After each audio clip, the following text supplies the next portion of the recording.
En grandissant, Gondal restait toujours un peu nerveux, frêle et délicat, blanc comme le givre, affectueux et tendre avec tous. Sylph, elle, devenait superbe de force, éclatante, espiègle et redoutable par sa vitalité. Avec 3 enfants, dont un si fragile que Gondal, une si terrible que Sylph, quelle femme aurait eu 1 minute à elle? Toutefois, elle prit le temps de confectionner un peu avant Noël un lapin et une souris en tissu solide pour ses 2 plus petits. La souris avait une charmante robe à fleurs, des oreilles de douces peluches grises doublées de rose et des moustaches raides. Le lapin avait un pelage noir et blanc.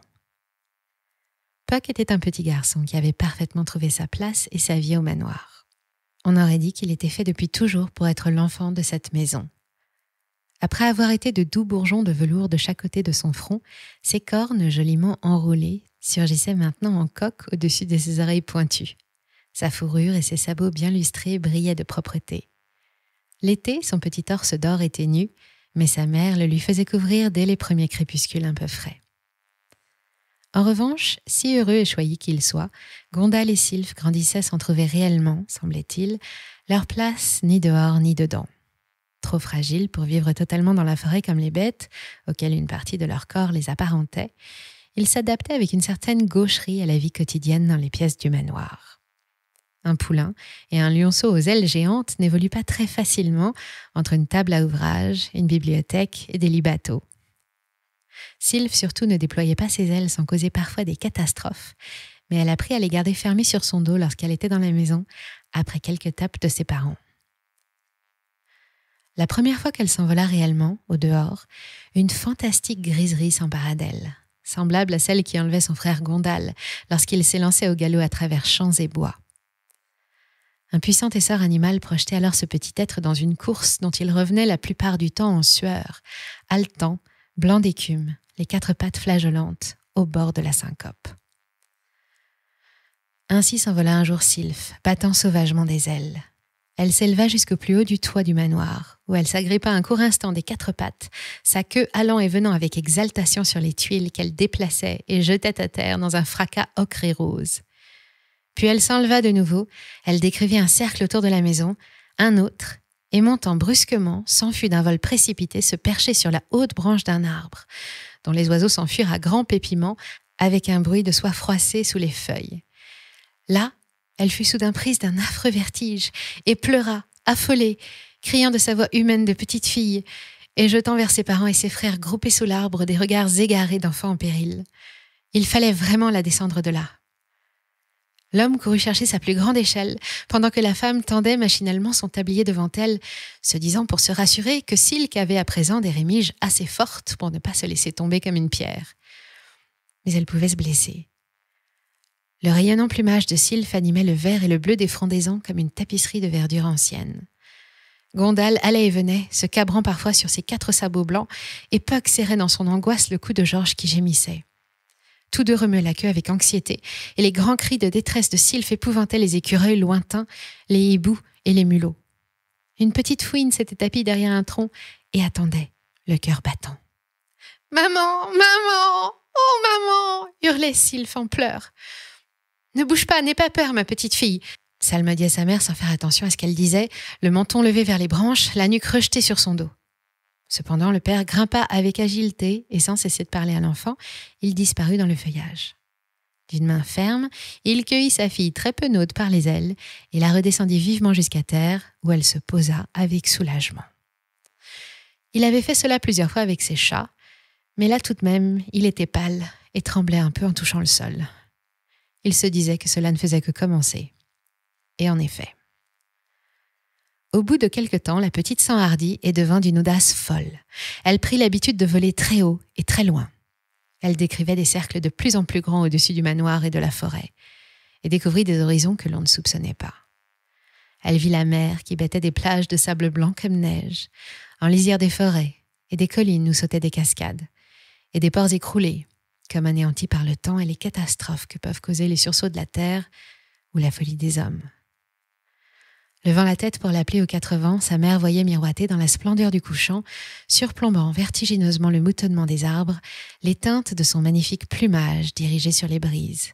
Et les aigles eux-mêmes restaient à distance respectueuse, car la petite sylphe, si tendre avec les siens dans le manoir, était capable envers un agresseur de devenir soudain un terrifiant animal, dont sa mère commençait à soupçonner la redoutable puissance de chasseresse.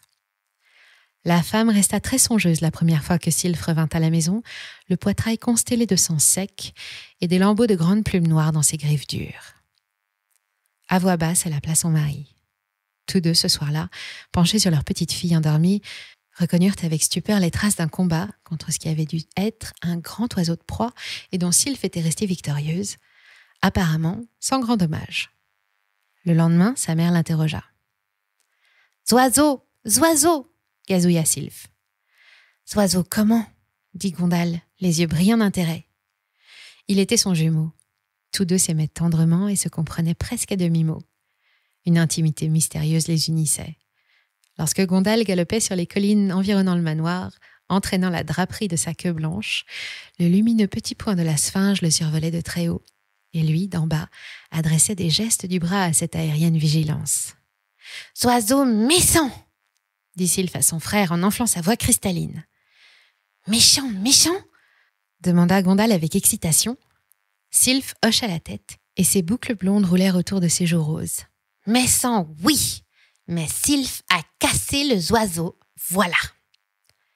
Cassé comment? Cassé avec les pattes. Elle avança promptement sa patte ronde, et les griffes effrayantes sortirent d'un coup de leur délicate gaine rosée comme de petits poignards courbes. Gondal sourit et la prit gentiment par le cou. Puck lui donna un baiser. Sylphe roula contre lui sa tête de bébé câlin. « Où est l'oiseau méchant, ma petite Sylphe ?» demanda Puck. Par terre. Sylphe a jeté par terre. M'embêtera plus. Tapez Sylphe avec son bec très méchant. Sur quoi, elle but son lait, mangea adroitement avec ses pattes de chat 2 rôtis grillés comblés de beurre et de confiture et s'en fut jouer maternellement avec sa souris en robe à fleurs. Mais quelques jours plus tard, elle jeta sur la table de la cuisine le corps blanc et sans vie d'une hermine. « Méchant la bête !» dit-elle avec indignation. « Voulait mordre Sylphe avec ses dents, là !» L'hermine était horriblement déchiquetée. Oh, « Je la connais, moi !» dit Puck. « Elle a tué des écureuils. Elle les saignait à blanc. Oh, elle était très féroce, les écureuils avaient peur. » Il restait à distance, impressionné. « Sylphe a pas peur, » dit Sylphe avec triomphe. « Maman, s'il te plaît, lavez Sylphe. Le rouge, il a tassé, tu vois. » Le rouge avait taché. La resplendissante petite sphinge brillait de sang, terrible et charmante, tout éclaboussée. Sa mère la savonna, la rinça jusqu'à faire disparaître toutes les affreuses traces, puis la sécha, brossa doucement son pelage blond et la prit sur ses genoux, le cœur gonflé d'horreur et d'amour. « Maman va santer, mon bel ange va dormir, » dit Sylphe. Ce soir-là, la femme chanta d'une voix un peu voilée entre ses fils Puck et Gondal, levés tous deux contre ses jupes qui sentaient la lavande et l'iris. Elle berçait sa petite fille aux griffes mortelles qui faisaient pattes de velours sur le visage maternel. Puck, sur sa flûte, accompagnait, comme d'une jetée de bulles d'or, la mélodie par des notes pures et rondes. Et l'homme ne lisait pas la tempête de Shakespeare, pourtant ouverte sur ses genoux, mais regardait dans le vide avec un air pensif, sa main arrêtée sur le vers qui disait « Tu m'en as empêché, mais j'aurais peuplé l'île de petits Caliban. » Quoi de plus paisible que cette salle où chantait la mer, ses enfants blottis dans ses bras et à ses pieds. « Mon bel ange va dormir, dans son nid, l'oiseau va se blottir. »« Oiseau méchant !» bégaya Sylphe en ouvrant les yeux. « Bête méchante, vous les mordre !»« La lune qui brille aux cieux, vois si tu fermes les yeux. La brise chante au dehors. Dors. »« Baiser, papa !» dit la petite sphinge avec un sourire adorable en tendant les bras. « Dors, mon petit prince, dors. Baiser, Gondal !» Il sommeillait déjà et s'éveilla à demi pour embrasser sa sœur. « Baiser, Puck, baiser le ça !» Le chat ronronna de tendresse et se frotta longuement contre les jambes de la femme qui couchait ses enfants. « Baiser Zorz !» Le gros chien poussa son museau contre Sylphe qui se roulait entre ses pattes comme une boule de pelage et de plumes. L'édredon rouge se creusa sous leur place familière. La nuit tombait sombre et bleue, enveloppant le manoir et le monde en paix. Dans un trou recouvert de terre fraîchement remuée, gisait le cadavre exsangue de l'hermine.